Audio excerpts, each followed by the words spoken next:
Hello everyone, Matt the Letzer here, back with episode 6 of our Terra Mystica Fan Factions Basic Strategy series. For those of you who are new to this, we are going through one by one each of the new fan factions that are currently being beta tested on BGA for our favorite board game, Terra Mystica, and they are soon to be released, but they've been out for long enough now that we're starting to discuss how do we play these factions, what are the optimal strategies. So today, this video is really intended at people who are familiar with the board game of Terra Mystica. You know how to play, you know how to use the base factions, you know basic strategy and tactics, but maybe you're looking to jump into a fan factions game. Maybe you've even played a couple and you want some tips and tricks on how to better play these new, really fun, really interesting factions.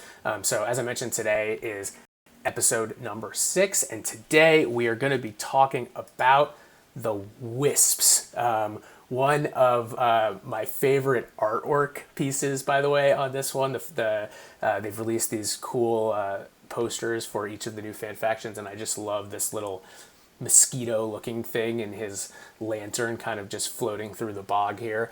For those of you who aren't familiar, I don't do video editing, so this is going to be the no frills, one take fan faction overview, Wisps. All right, let's go. So let's start, as we always do, by looking at the Wisps board. So obviously the Wisps are a blue faction, and the first thing to notice, as we always do, is just looking at the production, that the Wisps are pretty standard, both in terms of production and in terms of building costs. The only thing that's a little bit out of whack is they have this cheap stronghold that only costs 4 workers and 4 coins. It's the same as the Chaos Magician's stronghold, and cheaper than most who cost either 6 or 8 coins, but otherwise pretty standard worker, coin, priest production on all of their buildings. So that's nice, a little bit back to return from normal from some of the more complicated faction production situations we've seen with some of the fan factions.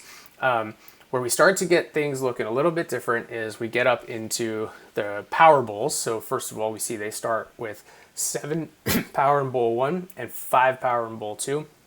Same as the fakirs, but very low in the general spectrum, which means that they cannot even take a priest without any additional power, any leech or a power tile. And even if they took a 3 power tile, they would then have just enough to take a 4 power cost action like single spade or something in round 1. Not that they would ever want to do that, really, take single spade, because one of the reasons their power is low is because they have a quite powerful book ability, and this is sort of the most defining faction of the Wisps faction, which is that every time they upgrade a dwelling to a trading post, they immediately get a free spade, which they can place on any available hex that is directly adjacent to that trading post. So if you think about this, over the course of the game, say they get to 14 or 15 structures, that is somewhere in the range of 6, 7, 8 spades that they're going to be getting off of these TP upgrades. So that is obviously a lot of spades to put into the game. And so one of the major things that most factions need to solve for, how do you find enough spades? The Wisps have in spades. So this is obviously a very powerful ability, but it does come with a couple caveats and things that are tricky that make the Wisps very difficult to play in a lot of circumstances. So the first thing to know with these spades is, again, I mentioned this, they have to be directly adjacent. So that means that the hex has to border the hex that you put the spade on, or it can be connected by a bridge, but it cannot be indirectly connected via shipping. And so this can sometimes significantly limit how useful these spades actually are to you. So when we think about the Wisps, and we'll talk about this when we get to the map, it's very important to sort of think about where you're going to expand and where you're going to be able to use these TPs. Having your starting placements and even subsequent dwellings be on places that have hexes that are a single spade away that you can turn them to blue is very useful. If you have an upgrade a TP and all you've got next to you is yellow and red that are a triple dig away, that spade is only going to be so useful because all you can do is make that hex now a double dig away, which is still not so great, especially for a faction that, because you have inherent spades, to really optimize them, you don't want to be putting too many power actions or workers toward further spades. You are probably going to have to find some, but optimally you're not doing a ton of that. The other big caveat with the Wisps book ability, and one that has caused a lot of discussion and consternation amongst those of us who have been following this process closely, but the designers have stated very clearly that they think this is a very important piece of the Wisp design, and so I'm confident that it's not going to change. This is when you build that, when you use that spade from upgrading a trading post, you cannot immediately build a dwelling like you can most times you use a spade. So the best analogy is a cult reward spade. So think about when you get a cult reward at the end of the round, you're able to use that spade and you cannot immediately build. The exact same deal is going on here. And this, in some instances, can actually be a big hindrance to the Wisp because sometimes you have to transform these spades to blue or even to green or black, and you leave them potentially open to being taken or further transformed by your opponents who want to disrupt you or maybe take that hex for themselves. And so this requires very careful planning, and in some cases, frankly, just a little bit of risk taking. But that's sort of what's inherently built into the faction, which can make playing them be a bit of a rush sometimes. Of like, is someone going to take my hex after I transform it? But oftentimes you can plan around that if you're careful. But that's a really, really important thing to keep in mind with the Wisp is that when you use those spades, those hexes are every single time going to be at least potentially vulnerable unless you do it in a place that none of your opponents can reach, which would obviously be the optimal way to do so, but not always possible. Otherwise, with the Wisps, standard shipping, digging advances, they get so many spades that you're basically never going to want to advance your digging with the Wisp, but standard shipping, standard starting resources, they start on water and air, which is a nice synergy with the fact that they like to build lots of trading posts early because those trading posts scoring events have the water and air spade rewards. So we'll talk about that a little bit when we look at the setups. And then finally, when we look at the Wisp's stronghold, so one is it has 3 power production, which is a little bit weird. It's like they thought the 2 power was too weak and the 4 power, those are kind of the 2 normal options. I guess they thought neither was appropriate, so they went with 3, like, sure. And then it has 2 other abilities. Number 1 is at right when you build it, one time, you get to place a dwelling on any blue hex in the map. You don't have to be connected to it. You don't have to be able to reach it. You can just plop it down as long as the hex is already blue. This is the exact same ability as the Witch's Ride, the Witch's Stronghold ability, except that the Witches get it every round and they have to use a button as an action to do it. This one happens immediately upon building your stronghold and you can plop it down.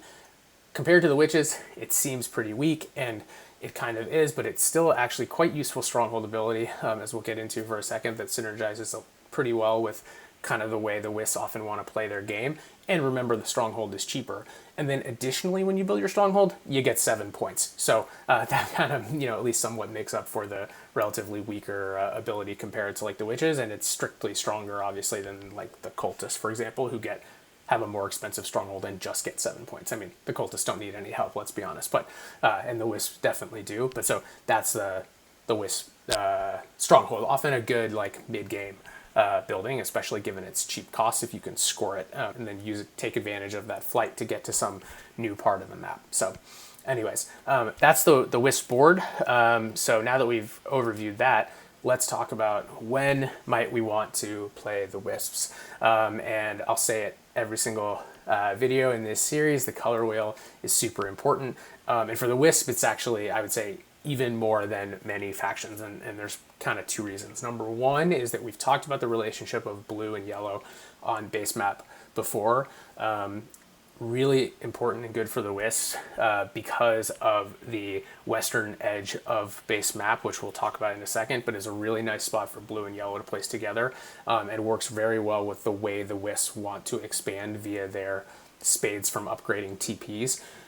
So yellow is a really good neighbor, friend to have in the game if you want to play the Wisps. On the other hand, green, I've noticed, can be particularly tricky because there are some key blue hexes that they like to take, and also they just like to take their greens, and Wisps want lots of single transformation hexes that they can reach.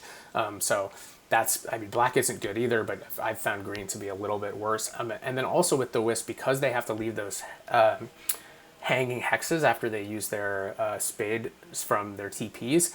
Any faction that is likely to upgrade digging can just be generally disruptive with spades. So think halflings, prospectors, alchemists. Who am I forgetting?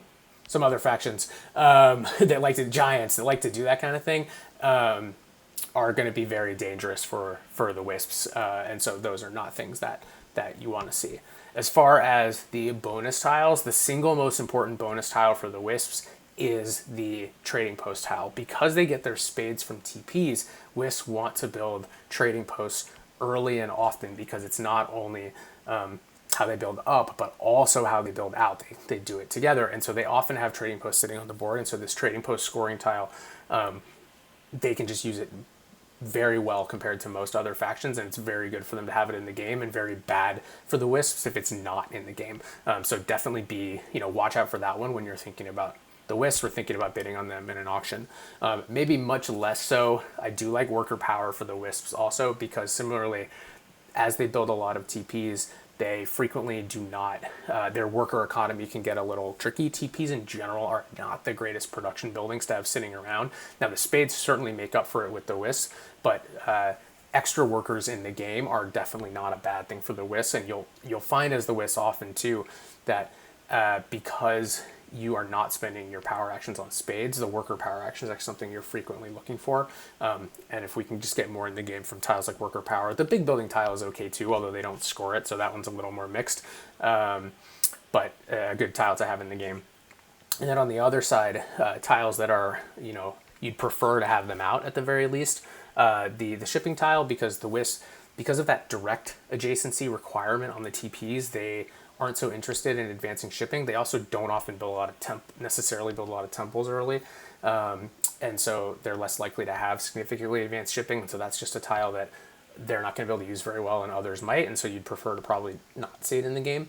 And then the spade, just because they generate so many spades that having a spade on the bonus tile is just going to be better for other factions than they are. Now, not to say that the Wisps can't use it. Like if this tile is in the game, there are almost certainly going to be times where you do want to grab it, but they're probably better able to manage a game without it than a lot of other factions.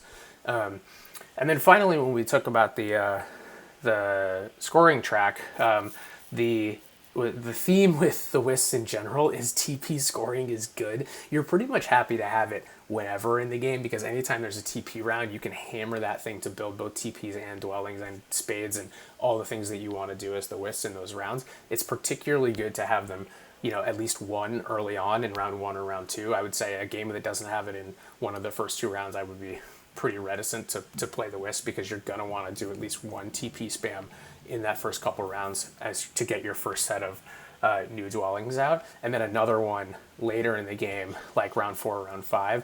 That's a really nice spread. I would really be hoping as the Wisp for that both TP scoring tiles are in the game at some point for me to be able to play them.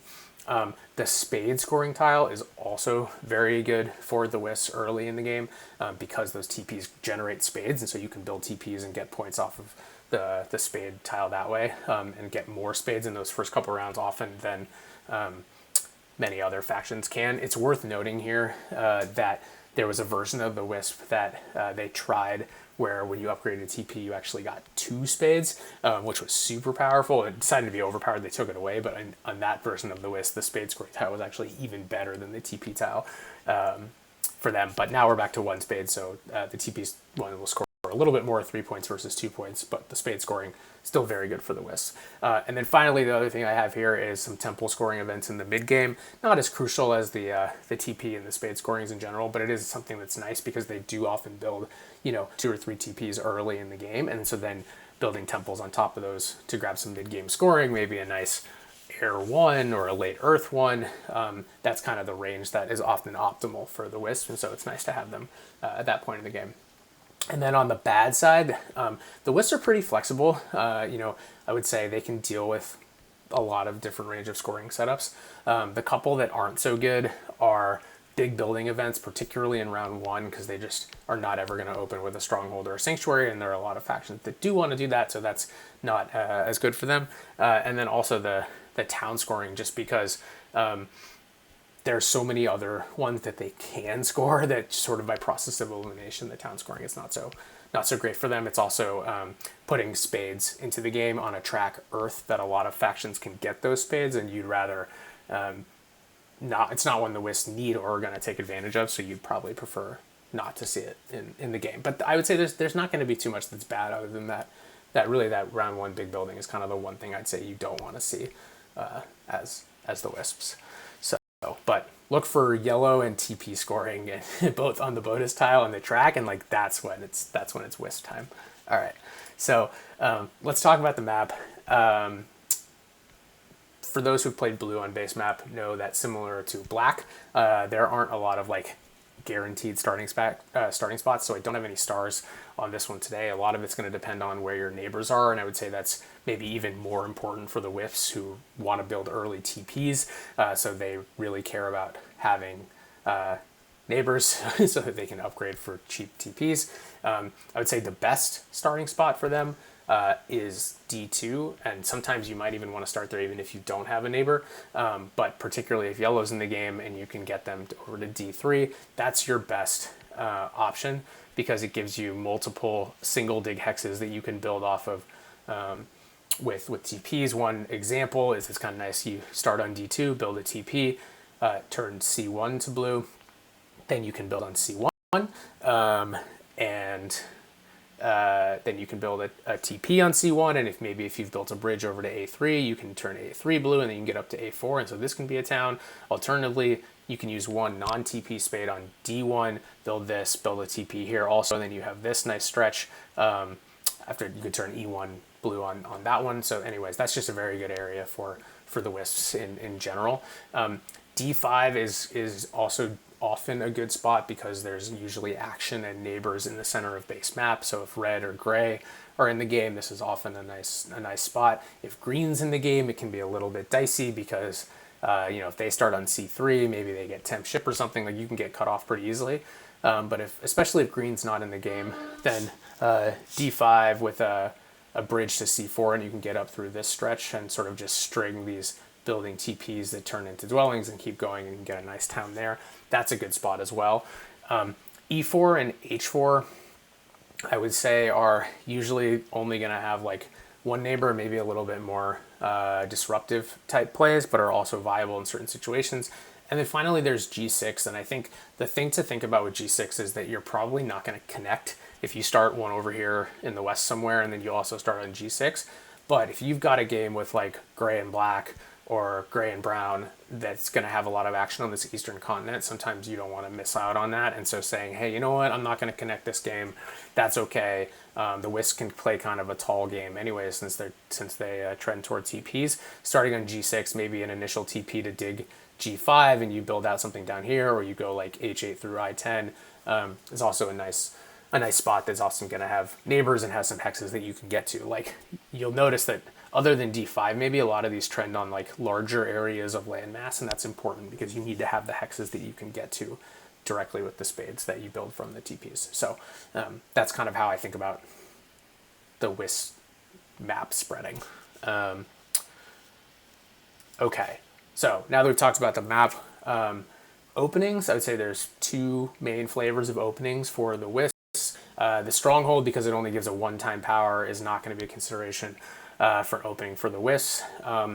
And so generally they're either going to build a bunch of TPs and dwellings, or they're going to build a temple plus some TPs and dwellings. But either way, it's like build TPs, get spades from the TPs, and then build on those hexes that you dig with dwellings. The main thing that you need early in the game as Wisps are workers, because, as an example, you start with 6 workers, right? So that's enough for 2 TPs and 2 dwellings, right? So say you wanted to build like a third TP, then you need more workers. If you want to build a third TP and another dwelling, that's 3 more workers. So these things are possible by some combination of tiles that give you workers and a worker action. So those are just things that you often are looking for early in the game. The priest tile is also very nice, or the priest bonus action with the Wisp, because the Wisp can kind of play a little bit culty sometimes because they don't really need to use those priests to invest in shipping. The flip side is especially if they don't open temple, they may not be producing a lot of priests. But in particular, if you go back to remembering the nice track, we often are playing the Wisps in games where there's TP scoring in round one. And you'll recall that the Wisps start with one step on both water and air. So either TP scoring works. If you get a priest and you can send it to the 3 spot on water or air, then you've generated an extra spade at the end of round one in a type of scoring round that you're already interested in. So particularly if it's a TP round, I would say look for a priest power action or a priest bonus tile, and that can give a little extra boost to the economy. And maybe, there's some hex that you need a double spade, and you can turn one from the TP and one from the cult spade, and then kind of go from there, and then it's blue to build in round two. On the temple side, the advantage of the temple for the Wisps is that the Wisps, and we'll talk about this in a second, but the Wisps struggle to score. And so the Wisps are actually one of those factions that you may want to consider an early scoring favor with. And what you need is similar, right? You're looking for more workers, more priests. If you find a spade bonus tile, that might be the time that makes more sense to build a temple, because you kind of need one less TP then to create a spade to build a dwelling. And you might be inclined to do that when there's either temple scoring in round two, or when there's big building scoring in round two or round three, because maybe you want to build a sanctuary, maybe you want to build a stronghold to complete a town, and so that's why that is there. I'm actually going to be completely honest. This is one take, so I'm not going to delete it. I don't remember my logic that I had thought for why there's a big building scoring in round two. So maybe someone can think about it and put it in the comments, or I'll think about it and put it in the comments. It's like blanking on me right now. But anyways, temple scoring in round one. You know what's funny is I'm looking at this and I'm thinking maybe it was if there's actually a TP scoring in round two or round three, was I thinking, and I just put the wrong tile here. Because if there's TP scoring in round two or round three, it would make sense to go for the temple in round one, maybe for a copy of like water one or earth one, and then you do your TP spans, because if you spend 2 workers on a temple, you're not spending them on a TP, and you can spend them more in round 2 or round 3. So I think that's what's going on here. So don't look at the tile, listen to the voice instead. If there's TP scoring in round 2 or round 3 and not in round 1, that's probably an inclination that you might want to lean toward temple scoring with the Wisps here. So there you go. All right, finally, so we've moved past round 1. Now, what do we keep in mind for the Wisps as we go forward in the game? So I think one of the most important things, mentioned this earlier, is don't stall out your worker economy. So anyone who's played, tried to play a 3TP Nomads game or opening with a bunch of 10Ps as engineers knows that this is a danger in general in Terra Mystica, and your worker economy is really, really important. Something a trap that you can definitely fall into as the Wisp, because you're like, oh, I want to build these TPs so I can get more spades and get more hexes built. And then all of a sudden, you don't have enough workers to do what you want to do. So make sure that you're building your TPs and your dwellings in conjunction so that you always have enough workers, and go find more workers on bonus tiles, on cult rewards, on power actions, and that'll help.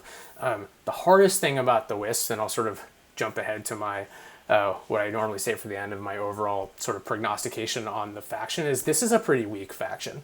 And the reason they're weak is because, one, they're fragile and they're vulnerable to people disrupting their hexes off of those spades, which we talked about, but also because they really have a hard time scoring. They don't have any inherent scoring.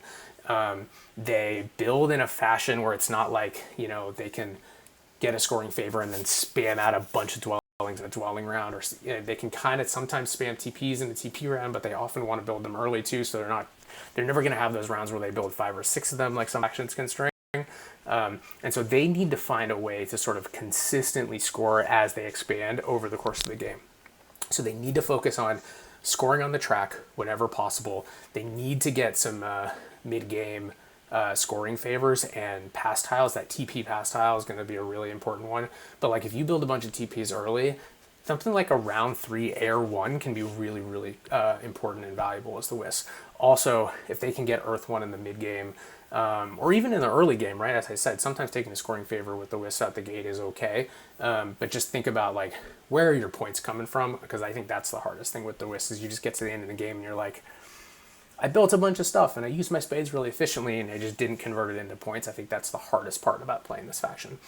A couple more smaller tactics is the stronghold in the mid game can be very useful to basically, ideally as the Wisps, you're going to be able to build out a town off of both of your starting spots just by using those TP spades and maybe a couple supplemental spades to carve out those spaces. And then sometimes you can finish one of those towns with a stronghold and use the flight to go to a nice third spot on the map where you can build out another town and you don't have to invest in shipping, and you can find 3 town spots without having to do anything else. So the stronghold, even just that one-time power to get to a new place, can be really, really useful. And then finally is expensive TPs are really okay here. Like, don't be afraid of them. The 3 extra coins is way cheaper than going and finding a power action spade or something like that. And so, even if you maybe use that stronghold, as we were just talking about, to fly to some area of the map where there's no one at, and you have to build 2 or 3 expensive TPs to build out that town, that's an okay thing to do. Ideally, you're not doing it at the very beginning of the game because you have limited resources and Terra Mystica is such a snowball a game. But by the mid and late game, if you want to build expensive TPs to give yourself those spades as opposed to trying to find them somewhere else, that's totally fine. Don't be afraid of that. Finally, network. I have this is one I haven't used before, but this like high or low thing. So the Wisps can be very competitive on network because they have access to so many spades. They have the ability potentially to build out a lot of dwellings. In practice, it's very hard. And so I've seen games where they've won network and dominated, but also because they don't invest in shipping, because they sometimes use the stronghold to fly, because they're constantly seeking out neighbors, and especially on base maps, sometimes they start east and west, they often end up not connecting and end up sort of not competing on network at all. And I find that it tends to be one or the other. So you kind of have to figure out early if you're trying to invest and compete for network, and if so, make sure you're building in places that you're ultimately going to be able to connect up, and you might have to find a couple more supplemental spades and be a little bit less efficient with the TP spades if you want to do it that way, or say, no, I know from the beginning I'm not competing on network, and just really focus on optimizing your track scoring, pass tile scoring, bonus tile scoring as much as possible, and just do it that. And then as far as the cults go, as I said, they don't use a lot of priests for other stuff, so they can sometimes invest them, especially if they build an early temple, but they often don't have a bunch of early temples, and so they're not going to compete with the culty factions. Cultists, Chaos Magicians, Enlightened, etc. But they can score some points, and so I would say don't ignore the cult track. Like, especially if you're not competing on network, you're probably going to need at least some points there if you want to be competitive in the game. So, anyways, that is the Wisps. As I said, I think they're a pretty weak faction, so definitely sort of play at your own peril. But they are quite fun, and if things go right and their ability to expand, and you can feel very creative and clever with how you use the TP spades and how you combine maybe some cult spades and some TP spades and some true spades, whether it's the bonus tower, the power actions, or whatever. And they can definitely just play some different and creative lines. So certainly a very fun faction, but just be forewarned that their power level, in my opinion, is on the lower side. And so you're gonna really need to play well if you want to be competitive with them. But that's always the fun challenge of Terra Mystica. So anyways, hope this was helpful. We will be back soon with episode 7. If you haven't noticed, we've done one of each color so far, with the one color that I haven't done a faction of being green. So you can take your guess as to which faction's coming next, but it's going to be a super fun episode. I'm really excited to do a bang for number 7, and then we'll get into the flip sides of all the boards shortly after that. So see you all soon. Hope you enjoyed. Come find me on BGA, play some games. Let me know in the comments how your Wisps games go. And keep an eye out too, because there's always a chance that they get a small buff before the final set. So if you're watching this a year from now and a couple of these things are a little bit tweaked, don't blame me. All right, see y'all later.